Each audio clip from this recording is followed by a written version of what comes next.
अरे वाह मोदी जी वाह, आप तो गजब के निकले। क्या मोदी जी जब आए थे 2014 में तो इसीलिए उनको बुलाया गया था कि मोदी जी हमारे देश की अर्थव्यवस्था को चौपट कर देंगे, बेरोजगार कर दें लोगों को, जितनी सरकारी संस्थाएं हैं, जितनी सरकारी कंपनियां हैं, ये सबको बेच देंगे और बेचने के बाद लोग इतने मजबूर हो जाएंगे कि 30 दिन में 5 किलो चावल खा करके महीना भर निकालने का काम करेंगे। अब कुछ लोग ये कहेंगे कि मोदी जी का विरोध जो करेगा वो देशद्रोही है। अरे अंधभक्तों से मैं पूछना चाहता हूं कि मोदी जी देश हैं या भारतीय जनता पार्टी देश है? क्या अगर मोदी जी नहीं रहेंगे तो ये देश नहीं रहेगा, या भाजपा नहीं रहेगी तो देश नहीं रहेगा? यह नहीं बताएंगे कि जो प्लेटफार्म टिकट 5 रुपए का मिल रहा था आज हमने उसको 50 रुपए का कर दिया। यह नहीं बताना है कि अगर मोदी जी पेट्रोल 500 रुपए लीटर कर देंगे तब भी हम वोट करेंगे मोदी जी को। हमें नहीं कह रहा है कि आप मोदी जी को वोट मत करिए। हमने कब कहा कि आप मोदी जी को वोट मत करिए?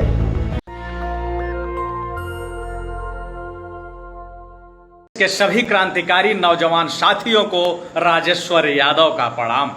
मेरे नौजवान साथियों, आज हमारे देश के अंदर जो सरकार चल रही है, जो कि चाय वालों की सरकार कही जाती है, आज रोजगार के नाम पर, विकास के नाम पर अगर आप लोगों को कुछ मिला है तो सिर्फ गरीबी, भुखमरी, बेकारी, बेरोजगारी। आज स्थिति यह है कि जहां हमारे देश का नौजवान पढ़ लिख करके, बी करके, बीटेक करके, आईआईटी करके एक इंजीनियर बनता था, जहां हमारे देश का नौजवान डॉक्टर बनता था, जहां हमारे देश का नौजवान एक बिजनेसमैन बनता था, आज यह सरकार उनको 5 किलो चावल पर तौल के रख दिया है। आज स्थिति देश की इतनी बदतर हो चुकी है कि कोरोना के नाम पर पूरे देश की अर्थव्यवस्था धाराशायी हो चुकी है। लोग दर दर भटक रहे हैं, काम करने वाले लोगों को मजदूरी नहीं मिल रही है। देश का नौजवान ये चाहता है कि हम अपने श्रम को बेच करके, अपने पसीने को बेच करके 2 जून की रोटी की व्यवस्था करें ताकि हमारा परिवार भूखा न रहे, हमारे बच्चे भूखे न रहे। लेकिन आज स्थिति देश की इतनी बदतर हो चुकी है कि लोगों का श्रम खरीदने वाला कोई नहीं मिल रहा है। लोग पसीना बहाने को तैयार हैं, लेकिन पसीना बहाए कहां, उनको जगह नहीं मिल रही है। और हमारे देश की जो सरकार है, ये पढ़े लिखे लोगों का श्रम की कीमत कितना लगा रखी है? मात्र 204 रुपए, जो मनरेगा के तहत लोगों का पसीना बहाया जा रहा है रोजगार के नाम पे। अब आप बताइए कि जो लड़का पीएचडी करने वाला है, एमबीबीएस करने वाला है, बी करने वाला है, बीटेक करने वाला है, क्या वो मनरेगा में जाकर के अपना पसीना बहाने का काम करेगा? जो एलटी किया है, पीएचडी किया है, बीटीसी किया है, जो कि जाकर के बच्चों के शिक्षण का काम करने वाला नौजवान मनरेगा में जाके फावड़ा चलाएगा, मनरेगा में जाके जो है अपना वो तसला उठाने का काम करेगा? क्या यही रोजगार है? आज स्थिति बद से बदतर हो चुकी है। काफी दिन बाद आप लोगों के सामने मैं लाइव आया हूं। जितने भी नौजवान साथी हैं, जो क्रांतिकारी साथी हैं, मैं उनसे गुजारिश करूंगा कि आप लोग लगातार वीडियो को शेयर करते जाएं, वीडियो आगे बढ़ाते जाएं, ग्रुपों में शेयर करें। तमाम लोग ये कहते हैं कि राजेश्वर भाई आप लाइव आना बंद कर दिए हैं, तो ताकि मैं पहली बार लाइव आया हूं कई महीनों बाद, तो आप इसको इतना शेयर करते जाएं, इतना शेयर करते जाएं ग्रुपों में, ताकि लोगों को यह पता चल सके कि मैं पुनः लाइव शुरू किया हूं। जितने भी क्रांतिकारी साथी देख रहे हैं, मैं सभी क्रांतिकारी साथियों से यह कहना चाहूंगा कि आप इसको दनादन शेयर करते जाएं, ग्रुपों में शेयर करें, जितना आपके पास ग्रुप हो उसमें शेयर करें।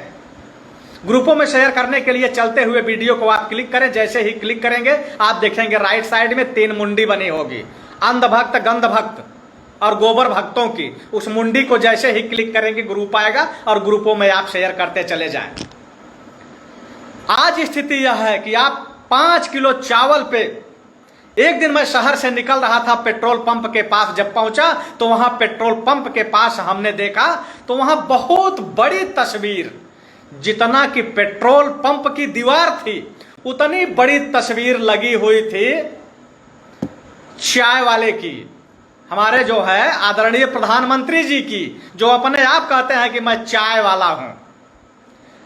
और वहां लगा हुआ था बोर्ड, गरीब कल्याण योजना के तहत हमने हर व्यक्ति को 5 किलो चावल दिया। बताइए कि इस देश के नौजवानों की केवल हैसियत 5 किलो चावल है। इस देश की नागरिकों की जो है हैसियत सिर्फ 5 किलो चावल है। शर्म आनी चाहिए, चुल्लू भर पानी में डूब के मर जाना चाहिए कि देश की गरीबी का प्रचार प्रसार किया जा रहा है कि हम देश के 90% लोगों को जो है 5 किलो चावल दे रहा हूं। ये देश के जो राजनेता हैं, क्या मोदी जी जब आए थे 2014 में तो इसीलिए उनको बुलाया गया था कि मोदी जी हमारे देश की अर्थव्यवस्था को चौपट कर देंगे, बेरोजगार कर दें लोगों को, जितनी सरकारी संस्थाएं हैं, जितनी सरकारी कंपनियां हैं, ये सबको बेच देंगे और बेचने के बाद लोग इतने मजबूर हो जाएंगे कि 30 दिन में 5 किलो चावल खा करके महीना भर निकालने का काम करेंगे। अरे वाह मोदी जी वाह, आप तो गजब के निकले। और उसके बाद जितने क्रांतिकारी साथी हैं, मैं सभी लोगों से यह कहूंगा कि आप लोग ग्रुपों में शेयर करते रहें, लोगों को जोड़ते रहें। अब तक न आप शेयर कर पाए हैं न जोड़ पाए हैं, और नहीं तो अब तक कम से कम 1000 लोग जुड़ जाते हैं। 1000 लोग, अगर आप लोग चाहें तो चंद सेकंड में 1000 लोगों को जुड़ने में देर नहीं लगेगी। अब कुछ लोग ये कहेंगे कि मोदी जी का विरोध जो करेगा वो देशद्रोही है।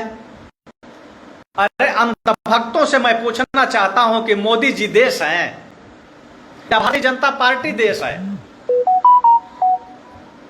क्या अगर मोदी जी नहीं रहेंगे तो यह देश नहीं रहेगा, या भाजपा नहीं रहेगी तो देश नहीं रहेगा? इस देश का अस्तित्व तब से है जब भाजपा का नामो निशान नहीं था। तो इस देश का अस्तित्व था, है और रहेगा। लेकिन ये जो लोगों को गुमराह करने वाले लोग हैं, जो 5 किलो चावल पर लोगों की हैसियत तौल दिया है, ऐसे लोगों का नामो निशान जरूर मिट जाएगा। आप लोग शेयर करते रहें, आप लोग शेयर करने में पीछे ना हटें। स्थिति यह बन चुकी है कि आपको 5 किलो चावल में लपेट दिया गया है। और 2014 में जब ये सत्ता में आने वाले लोग थे तो सत्ता में कैसे आए थे? आपको पाकिस्तान का डर दिखा रहे थे, आपको अफगानिस्तान का डर दिखा रहे थे, आपको चाइना का डर दिखा रहे थे, आपको बांग्लादेश का डर दिखा रहे थे, खौफ पैदा कर रहे थे कि अगर मोदी जी नहीं आएंगे तो पाकिस्तान जो है ये कर देगा, वो कर देगा, फलाना करेगा, ढमाका करेगा। सिर्फ है आपको गुमराह किया जा रहा था। उसके बाद ये कहा जा रहा था कि हम महंगाई देश के अंदर से कम कर देंगे, हम बेरोजगारी को खत्म कर देंगे, 2 करोड़ लोगों को नौकरी देंगे, हर वर्ष 2 करोड़ लोगों को नौकरी देंगे। लेकिन लोगों को यह पता नहीं था कि अंत समय में आते आते 5 किलो चावल पे हमको नाच नचाना शुरू कर देंगे।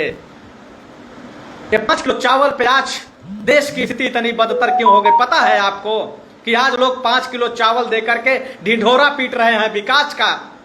ऐसा लगता है कि जैसे पूरे देश के अंदर जितने लोग थे वो सारे के सारे लोगों को बड़ी बड़ी जाब दे दी गई है। ये स्थिति याद आती है कि विदेश में एक सांसद थे और एक दिन उस संसद के अंदर मुर्गी लेके आए, मुर्गी। और जब मुर्गी लेके आए तो जानते हैं उसका सारा पंख नोचना शुरू कर दिए, और सारा पंख नोच दिए जब तो उसका जो है वो खून से लुहान हो गई, और उसके बाद जमीन पे रख दिए उसको। वो तड़प रही है, पूरा उसका पंख नुच गया, तड़प रही है। और उसके बाद वो जेब से चावल निकाल करके थोड़ा सा डाल दिए उसके सामने। और वो इतना लाचार हो गई कि अब वो न चल पा रही है, न उठ पा रही है, तो वो चावल का दाना चुगने लगी। और उसके बाद जब थोड़ा सा और आगे बढ़े, फिर दाना डाल दिए, तो फिर जा करके जो है वो दाना चुगने लगी। फिर थोड़ा दूर जाके फिर थोड़ा सा जब दाना डाल दिया, तो फिर वो चुगने लगा। और उसके बाद उसके पीछे पीछे वो घूमना शुरू कर दिया। आज ठीक वही स्थिति इस सरकार में है कि आपका रोजगार छीन लिया गया, आपका शिक्षा छीन लिया गया, आपको आने जाने का रेल का टिकट छीन लिया गया। कि जहां हजारों की संख्या, करोड़ों की संख्या में लोग जब चाहते थे ट्रेन में बैठ के दिल्ली पहुंच गए, जब चाहते थे गुजरात पहुंच गए, जब चाहते थे मुंबई पहुंच गए। आज स्थिति यह है कि आप ट्रेन में जो है अचानक अगर आपको जरूरत लग जाए तो आप नहीं चल पाते। अगर आप मुंबई में हैं, आपको उत्तर प्रदेश में आना है, आपके घर अगर किसी की डेथ हो गई तो आप नहीं आ सकते हैं, क्योंकि आपका टिकट ही कंफर्म नहीं होगा। तो आप आएंगे कहां से? तो स्थिति यह है कि जैसे मैं बता रहा था कि उस मुर्गे का पंख नोच करके उसको बेबस कर दिया गया, लाचार कर दिया गया, और दाना डाल के उसको पीछे पीछे घुमाया गया। वही स्थिति आज है। अभी देखिए 22 में चुनाव चल रहा है। अब 22 के चुनाव को देखते हुए यह बताया जाएगा कि हमने 5 किलो चावल दे करके मंच लगेगा बाकायदे, और उसमें कहा जाएगा कि भाइयों या बहनों, हमने 5 किलो चावल दे करके आप लोगों को जिंदा रखने का काम किया है, और यह भी विरोधियों को हजम नहीं हो रहा है। और ये नहीं बताएंगे महानुभाव, यह नहीं बताएंगे कि जो प्लेटफार्म टिकट 5 रुपए का मिल रहा था, आज हमने उसको 50 रुपए का कर दिया। यह नहीं बताना है। और कहेंगे भाइयों और बहनों, हमने देश के अंदर से कोरोना को खत्म करने का काम किया। और यह नहीं बताया जाएगा कि भाइयों और बहनों, हमने रेल बेच दिया, हमने प्लेन बेच दिया, हमने बीएसएनएल बेच दिया, हमने फैक्ट्रियां बेच दिया, और अब नंबर है कि आपके शरीर पर, आपके जिस्म पर ये जो कपड़े हैं, हम इसको भी बेचने की तैयारी कर लिए हैं, लेकिन आपको 5 किलो चावल जरूर देंगे। अब दे रहे हैं 5 किलो हम। सोचिए जरा कि देश के लोगों को शिक्षित रहने की जरूरत है, देश के लोगों को नौकरियों की जरूरत है, देश के लोगों को रोजगार पाने की जरूरत है। लेकिन आज स्थिति क्या है कि 5 किलो चावल हम दे रहे हैं ना। आप अगर सवाल खड़ा करोगे तो यह कहा जाएगा कि हम 5 किलो चावल दे रहे हैं। जितने साथी देख रहे हैं, मैं सभी साथियों को यह कहूंगा कि आप लोग इस ग्रुपों में शेयर करते रहें और अंधभक्तों को दूर रखें। ये अंधभगत जो हैं, ये क्या कहते हैं कि अगर मोदी जी पेट्रोल 500 रुपए लीटर कर देंगे तब भी हम वोट करेंगे मोदी जी को। हमें नहीं कह रहे हैं कि आप मोदी जी को वोट मत करिए। हमने कब कहा कि आप मोदी जी को वोट मत करिए? लेकिन अगर हमें कह रहे हैं कि जो लोग ये कह रहे हैं कि हमको 500 रुपए का पेट्रोल नहीं चाहिए, तो उसको लोग क्या कह रहे हैं कि ये तो देशद्रोही है, इसको पाकिस्तान भगा दो। अरे मैं ये पूछना चाहता हूं कि अगर तुम इतने बड़े देशभक्त हो तो पेट्रोल पंप पर 2 टंकी लगवा दो।